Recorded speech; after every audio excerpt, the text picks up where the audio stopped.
Welcome to the channel guys, आप सबका बहुत बहुत स्वागत है। दोस्तों, आजकल हम फेब के महीने में और मार्च आने वाला है, मतलब सीजन चेंज हो रहा है। और इस सीजन चेंज का जो सबसे बेकार बात है वो ये है कि हम काफी लोग बीमार पड़ जाते हैं, ठंड लग जाती है, कोल्ड हो जाता है। तो जब हमें कोल्ड हो तो क्या वर्कआउट करना चाहिए, एक्सरसाइज करनी चाहिए? अब इन द पास्ट मैंने क्या किया है, कई बारी वर्कआउट किया है और मैं ठीक हो गया, और कई बारी किया मैं बहुत बीमार हो गया। तो इसलिए मैंने थोड़ा साइंस में देखा, साइंस का पर्सपेक्टिव देखा कि क्या करना चाहिए और क्या नहीं करना चाहिए। इसलिए गाइस, आज बेसिकली हम इस वीडियो के थ्रू इस क्वेश्चन का आंसर निकालने की कोशिश करेंगे कि अगर मैं बीमार हूं या मेरी तबीयत ठीक नहीं है तो मुझे वर्कआउट करना चाहिए तो किस टाइप का करना चाहिए, और इम्यून सिस्टम का इसको लेके क्या रिलेशन है।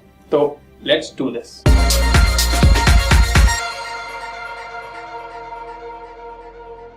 हम लोग ना वायरसेस, बैक्टीरियाज और इन सब खतरनाक टाइप चीजों के आसपास बहुत घिरे हुए होते हैं।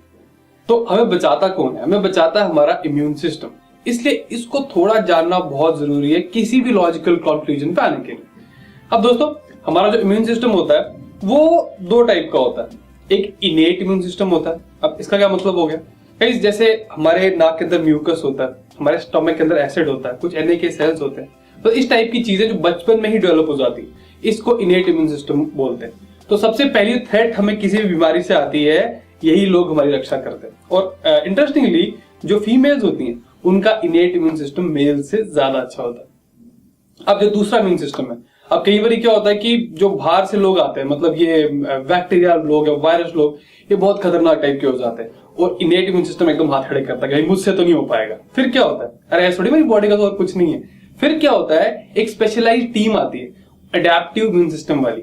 इन लोगों के पास काफी स्पेशलाइज्ड सेल्स होते हैं, WBC सेल्स होते हैं और टाइप के सेल्स होते हैं, जो कि हमें इन वायरस या बैक्टीरिया की इन्फेक्शन को काउंटरैक्ट करने में बहुत हेल्प करते हैं। अब जैसे आपने सुना होगा कि हमें अपनी इम्यूनिटी बिल्ड अप करनी चाहिए। अब इसका मतलब ये होता है इस कंटेक्स्ट में कि अगर एक बारी एक पर्टिकुलर टाइप का बैक्टीरिया वायरस है, कुछ भी कोई भी पैथोजन में अटैक करता है, तो हमारे इस अडैप्टिव इम्यून सिस्टम को पता होता है कि ये कौन सा इंसान है और इसे कैसे रिएक्ट करना, मतलब उसी तरीके का। अब जो मेन सवाल था, अगर मैं बीमार हूं तो मुझे क्या करना चाहिए और क्या नहीं करना चाहिए? बीमारी एक टाइप का स्ट्रेस है आपके इम्यून सिस्टम के ऊपर, मतलब इम्यून सिस्टम ऑलरेडी एक स्ट्रेसफुल सिचुएशन में है। अगर आप वर्कआउट करते हैं, सबसे पहले तो पूछो आपका वर्कआउट क्या है। काफी सारे लोग सिर्फ वॉक करेंगे, वो एक टाइप का वर्कआउट हो गया, या फिर आप एक strenuous ass to the grass, balls to the walls type workout करते हैं, मतलब बहुत पसीना निकलता है, बहुत हार्ड वर्क होता है, बहुत इंटेंस होता है। अब जो पहला वर्कआउट है, मतलब अगर सिर्फ वॉक इन द पार्क है या इस टाइप की जो मॉडरेट इंटेंसिटी एक्टिविटी है, या जब आप थोड़े से बीमार हैं, हल्का सा कोल्ड की शिकायत है, ये आप जरूर कर सकते हैं। वो क्यों गाइस? वो इसलिए क्योंकि ये कोई खास स्ट्रेस नहीं डालता आपके सिस्टम के ऊपर। और साइंस ये कहती है कि अगर हम जब हल्के से बीमार हैं, थोड़ा सा कोल्ड है, इस टाइप की कोई चीज है, तो रादर देन और बीमार करने के, ये हल्के से जो वर्कआउट्स हैं ये हमें रिकवर करने में और हेल्प करते हैं। लेकिन गाइस, ऑन द कॉन्ट्री, अगर आप एक इंटेंस वर्कआउट करते हैं जब ऑलरेडी बीमार होते हैं, तो आप अपने सिस्टम के ऊपर एक अनवांटेड स्ट्रेस डालते हैं।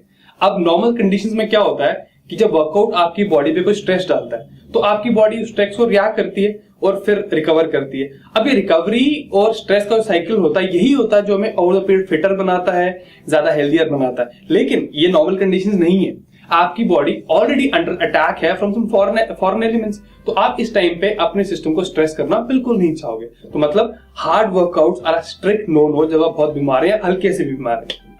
अब इससे मैं एक और पॉइंट पे आना चाहूंगा, स्ट्रेस के। अब स्ट्रेस गाइस सिर्फ वर्कआउट से नहीं होता या सिर्फ किसी जब बीमारी से नहीं होता।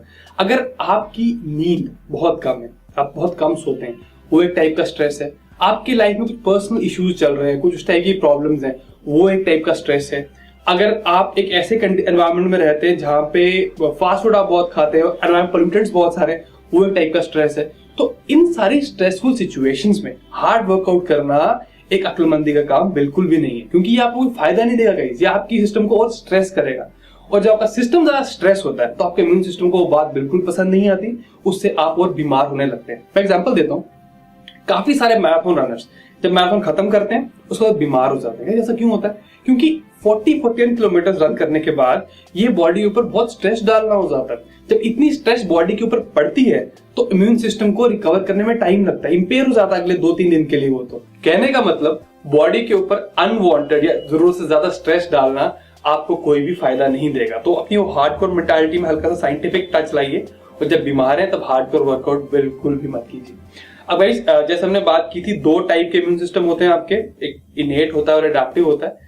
तो अगर मैं कहूं कि एक्सरसाइज से मैं अपनी सेहत कैसे बेटर कर सकता हूं, तो मतलब किसी ने कोई ना कोई रिलेशन होगा एक्सरसाइज के बीच में और इम्यून सिस्टम के बीच में।